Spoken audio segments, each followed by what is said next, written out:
Isa sa pinakamalaking financial institution sa bansang Japan na si SBI Holdings ay planong mag-launch ng dalawang malalaking exchange-traded funds or ETF na konektado kay XRP, kay Bitcoin at pati na rin sa ginto or gold.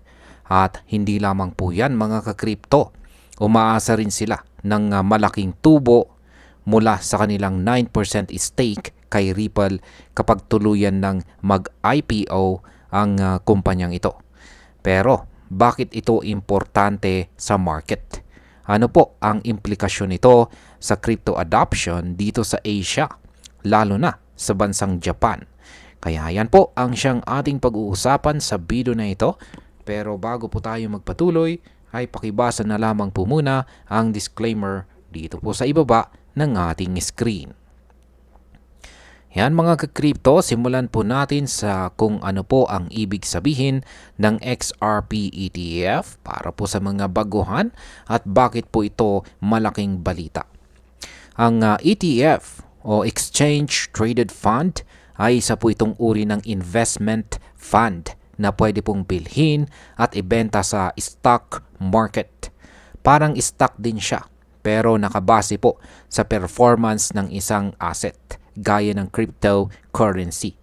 Sa pagkakataong ito, gusto ni SBI na magkaroon ng ETF na may halong XRP, Bitcoin at saka ginto. Kapag may ganitong klase ng ETF, hindi na kailangang diretsong bumili ng crypto tulad ni XRP. Pwede na pong mag-invest ang mga traditional na investor sa pamamagitan ng stock market mismo. Ang ganitong galaw ay nagpapalawak po ng access sa crypto at pinapalakas ang pagtanggap ng mga institution dito. Ngayon ay ano pong klaseng ETF ang ilalabas ni SBI? Ayon po sa kanilang ulat, nitong ikalawang quarter ng taong 2025, plano po ni SBI na maglabas ng dalawang bagong produkto. Ang una ay ang tinatawag po na Digital Gold Crypto ETF. Ito ay magkakaroon po ng higit 51% investment sa ginto, habang ang natitirang 49% ay ilalaan po sa Franklin Bitcoin ETF or EZBC. Ang ikalawang produkto naman ay tinatawag na Crypto Asset ETF, kung saan plano po nilang isama si XRP at si Bitcoin sa iisang basket ng investment.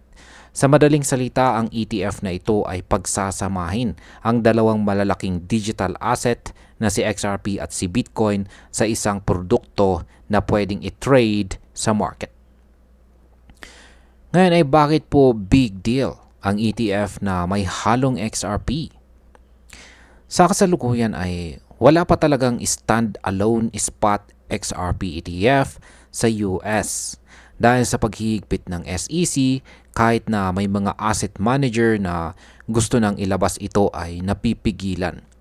Bagamat pinayagan na ng SEC ang dalawang basket ETF na may halong XRP gaya po ng Grayscale Digital Large Cap Fund at Bitwise Index Fund, ay agad din itong pinatigil.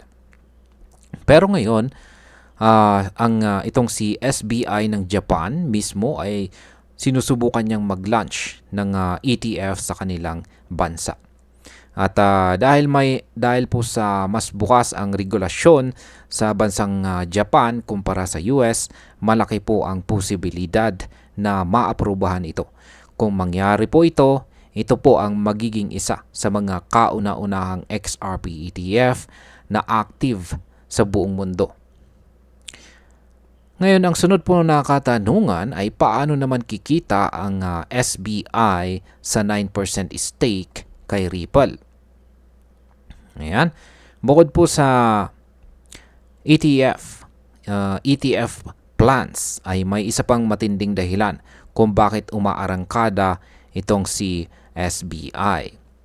May hawak po silang 9% na stake or pagmamay-ari kay Ripple.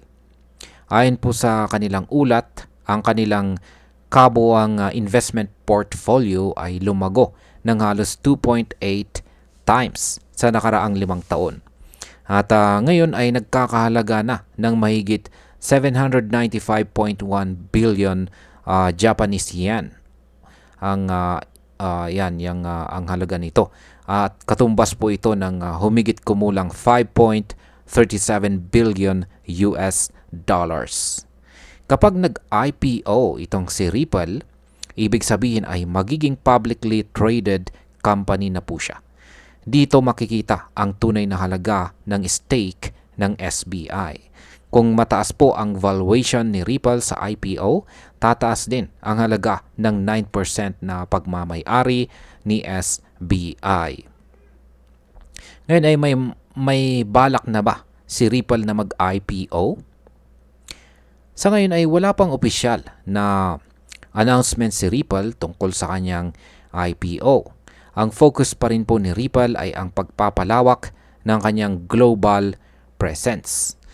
Pero marami na ang nagsasabi na posibleng mangyari ito sa loob ng 1 or 2 taon.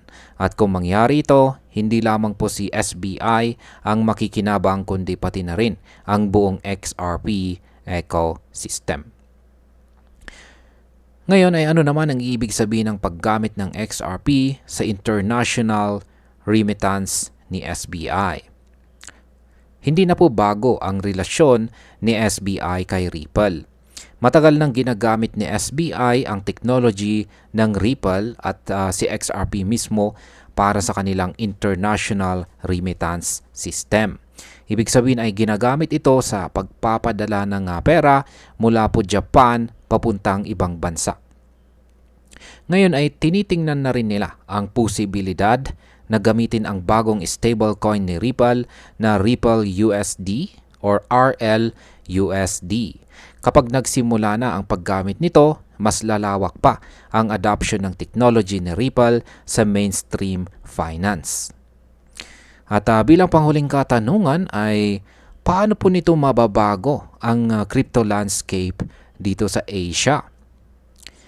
Kung maaaprubahan sa Japan ang XRP ETF at ang paggamit po ng RLUSD, posible itong magsilbing modelo para sa ibang bansa dito sa Asia. Ang mga bansang tulad po ng South Korea, Singapore at maging Pilipinas ay posibleng sumunod kung makikita nila na ligtas at epektibo ang ganitong investment products, lalo na kung maganda ang performance ng mga ETF na ito. Mas marami pang institution ang siyang maglalakas loob na pumasok sa crypto space. At ayan, para po sa atin bilang mga Pinoy crypto enthusiasts ay maganda pong balita ito. Ibig sabihin ay patuloy po ang paglaki ng tiwala ng mga malalaking institution sa mga project tulad ni XRP. Mas maraming products ang nalilikha na nagpapadali sa pagpasok ng mainstream investors sa crypto. Kung tuluyang lumawak ang paggamit po ng ETF dito sa Asia, posibleng makakita rin tayo ng mga investment opportunities na magiging available sa mga local na brokerage platforms.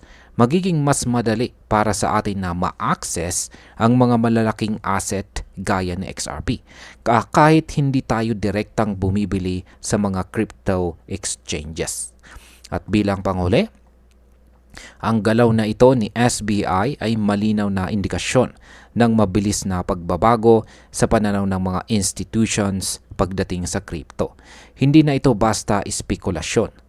Nakikita na natin ngayon na unti-unting tinatanggap ng mga traditional na institutions ang mga asset tulad ng XRP bilang lehitimong bahagi ng kanilang investment portfolio.